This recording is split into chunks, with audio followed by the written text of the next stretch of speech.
You know what happens when you throw a piano down a mine shaft? You get A flat minor.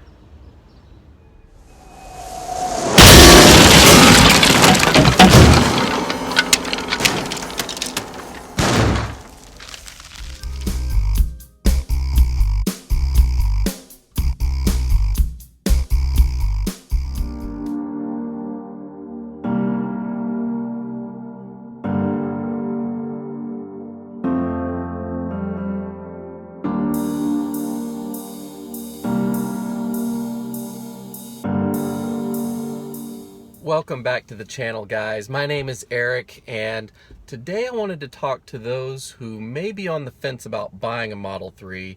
You're not exactly sure which version you want to purchase. There are 4 versions currently out that you have options for. 3 of them are on the website, and 1 of them is considered an off-menu item. Regardless of which one, I'm going to first start off by saying pick the color that you like. Don't worry about the cost. I know that there are added costs depending on which color you pick, but if you're spending this kind of money on a car, you might want to get the car that you love to walk out into your garage and see every day. You want it to be just the right color. I wanted white. Of course, I had to pay extra for it, which now it's the free color. So if you like white, now's the time to get it. I did have to pay $1,500 for mine, but it's the one I wanted. I wanted white. That was my number 1 pick. I also wanted the white interior, and so far I'm loving that. But yeah, go ahead and pick the color that you want, regardless of which version you go with. That way you'll never have any regrets. You'll always have the color that you like. Now, there are 4 versions of the Model 3 that you can go with. There's the Standard Range, the Standard Range Plus, then there's the all-wheel drive long range, and the Performance model. So I'll go through each one of those and just kind of give my thoughts about what I think of each one.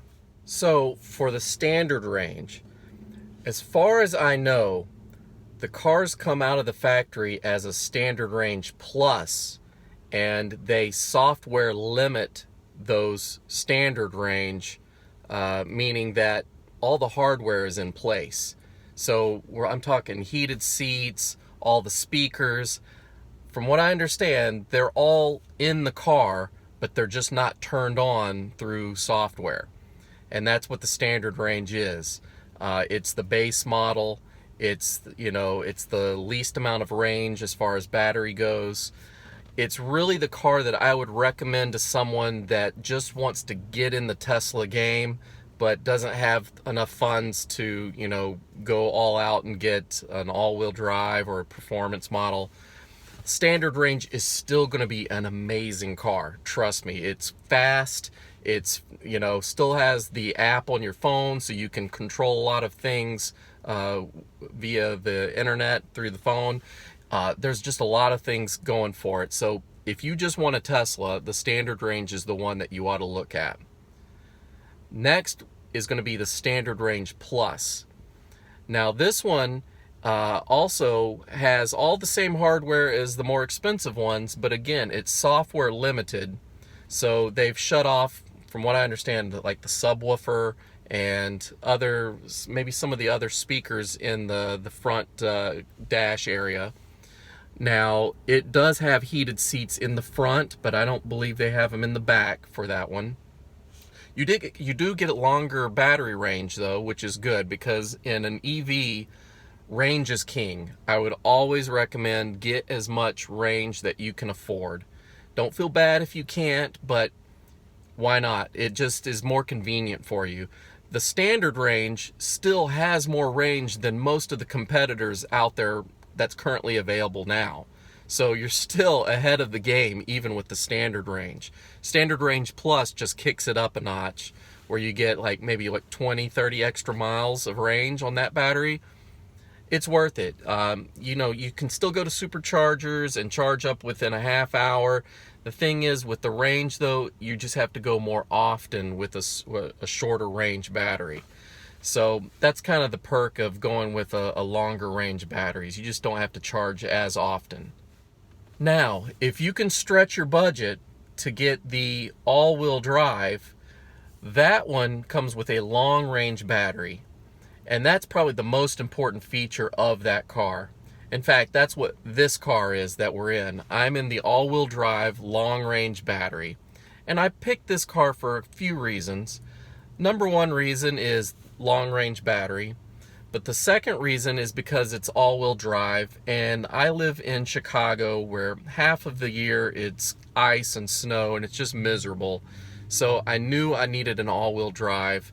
The vehicle I traded in for this was a BMW X3, and it was also all-wheel drive. I really liked the way it handled in the snow, and I didn't want to replace it with anything but an all-wheel drive. So that's why I went with that. I don't think it's overkill for those that live in, the South or Southern California, wherever you don't ever get snow and inclement weather. Because you do get extra performance with the all-wheel drive. It is faster than the rear-wheel drive option, so you do get what you pay for. Plus, in addition to that, it comes just from the factory with the premium interior. That means everything is turned on. All the subwoofer, all the speakers, all the heated seats, including the rear seats have heated seats. Everything is turned on with software, so you get the full premium. I think my favorite thing about that is the streaming audio, because I stick a lot of my stuff on a MP3, MP3 files on a USB stick, and I've barely had to touch that because I've been streaming all the audios. I'll use the voice command to say play a certain song by whatever artist, and it's usually found. So I think that's amazing. Plus, you get the live traffic updates on your maps. It's a lot of things to like about the premium interior. And like I said, it comes factory. That is the only option with the all-wheel drive long range. So for me, that was really the sweet spot, because it comes with all-season tires and the Aero wheels. The Aero wheels do give it a little bit more range. Not a lot, maybe 3% range, due to the covers on that, but that's only at highway speeds.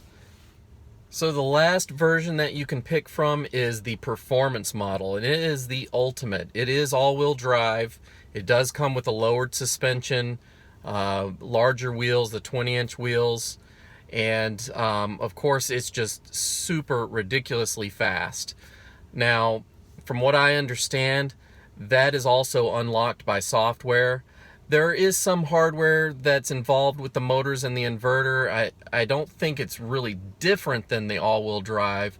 So, one thing I forgot to mention is when I bought my car, because it's a Tesla, I wanted to get the most amount of tech involved with the car, so I did pay the additional cost for the full self-driving.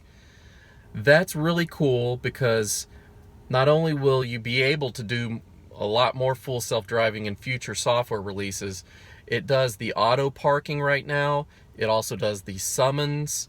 There's a couple little things. They don't always work perfectly yet, but I think that will get all ironed out in the near future. But a lot of people ask, should I get the all-wheel drive and get the full self-driving, or should I order the performance model and not get the full self-driving? And that's a good question. There's a few things you need to think about. What type of driver are you? Are you the type that really loves to drive, that you're used to maybe a manual transmission and you like to engage with the driving and the shifting of gears and all that? Well, there's no gears to shift in this, but the performance model is going to be the one for you. If you really love to drive and you like the hands on the wheel and the exhilaration of the speed and the acceleration, performance model is what you want to look at.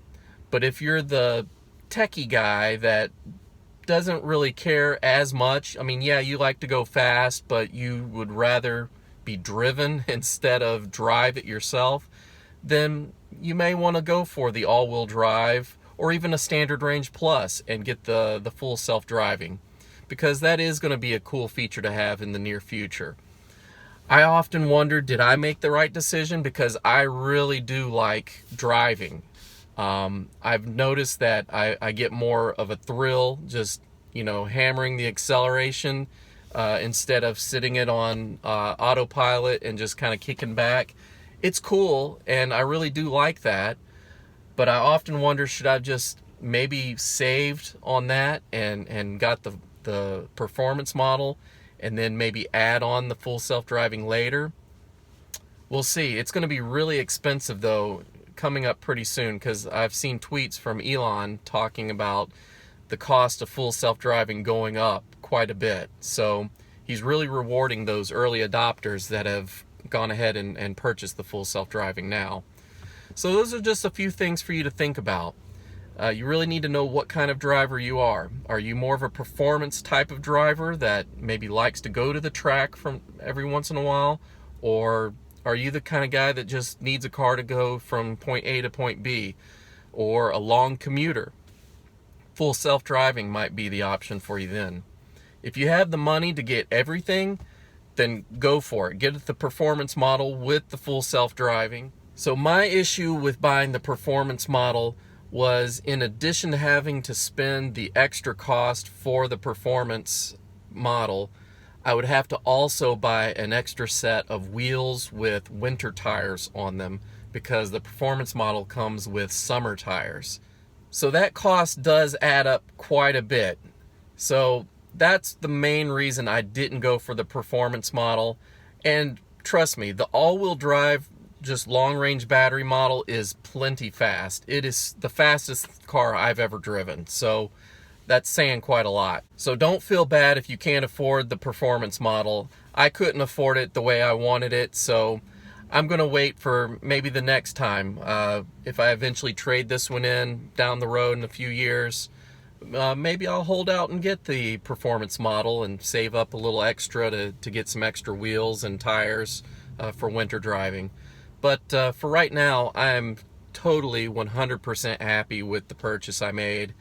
And I just can't believe I still own this car. It is nuts. Okay guys, I have a very exciting update for you. As I was editing this video, I received some very interesting news about a fifth option. So this is another off-menu item that I think you'll find very interesting.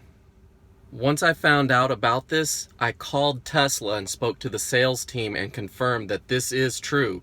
So there is a second off-menu item that you can order, and I think it's the best one yet. So you already know about the difference between the standard range and the standard range plus. Tesla likes to label their package deals with like pluses and minuses and things like that to show what they either add or take away. Well, this one is actually a performance minus. This is the car that I should have bought. This is the car I wanted to buy and was not able to. So what this is it's a performance model that basically doesn't have all the add-ons. It doesn't have the lowering springs, it doesn't have the 20-inch wheels, it doesn't have the aluminum pedals, it doesn't have the spoiler. It's basically this car that I'm in right now, the all-wheel drive long-range battery with the performance software and motor and inverter. That's it. That is the car I wanted, and I'm not able to get it because I would lose so much on a trade-in now that I've had the car over a month and I've got a couple thousand miles on it. So I can't get it, but I wanted you guys to know because I think it would be something that one of you might be interested in. So here's what I know about it. There's a lot of buzz about this on the internet. If you go on the forums, a lot of people arguing back and forth that the performance model is really just software. Some people say that there's some hardware involved. I'm hearing both. So here's what I know about it. For most of the car, it's the same hardware, But from what I understand, the motors and inverters go through some sort of binning process at the factory where the engineers basically take a look and see what the best performing parts are coming off the line, and they grab those and put those aside for the performance models. I think it's just how they bench test them, you know, in the factory, and the ones that are rating higher, they save those for the performance model. I think that's all it is. But physically, they're the same units. They're just performing slightly better from the factory for some reason. So that's as far as I know the difference in hardware. Everything else is just a software update. So I did ask my guy at Tesla, so if I have the all-wheel drive long range, would I be able to pay for a software update to get performance levels on this car? And he said he could neither confirm nor deny. So I don't know if that's even going to be a possible thing in the future, but I will tell you this.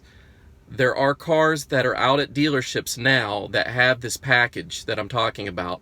And the way you'll know what it is go look at the back of the car, and you'll see where it says dual motor. If it's got the red line under the dual motor like the performance model does, but you notice it's got the arrow wheels and it doesn't have the lowering springs, then you know that this is the one. I confirmed in Chicago that they do have a couple that are available that they just received that are in this package, and I think you can order some more if you call them and order it, like I said, off menu. It can be ordered. So definitely something that I would have picked if it were me. And I do believe that there is a reduced price for these models as well, because you're not having to pay for some of the add-ons like the lowered suspension and the 20-inch wheels and all that stuff. So you'll need to talk to your sales guy about the pricing on these. But this is a very good option for those that are kind of on the fence. You don't know what to do as far as getting full self-driving or performance, and you can't really afford both. Well, maybe this is an option where you get the full self-driving and the performance model, but the performance minus, where it doesn't have all the other add-ons, because those things you can add yourself later. You can get lowering springs, you can get aftermarket parts for these cars, so it's just something to think about.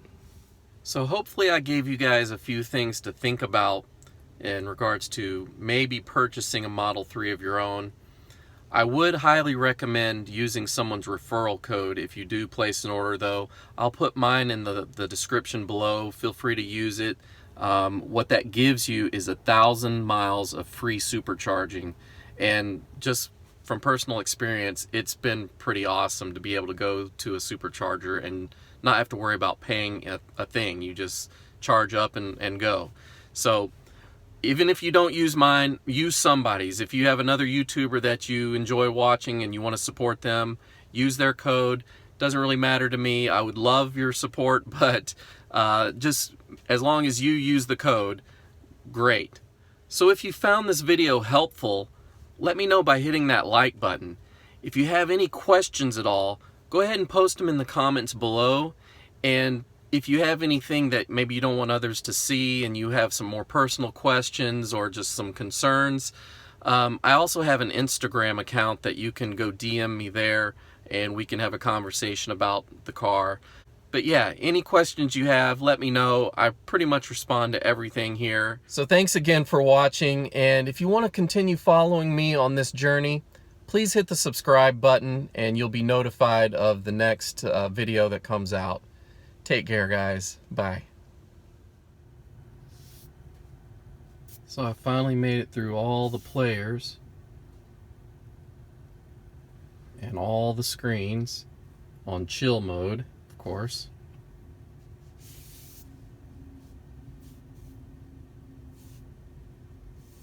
Next, I'll go through all the screens again on performance and then ludicrous. But if you haven't played this game, it's actually really fun.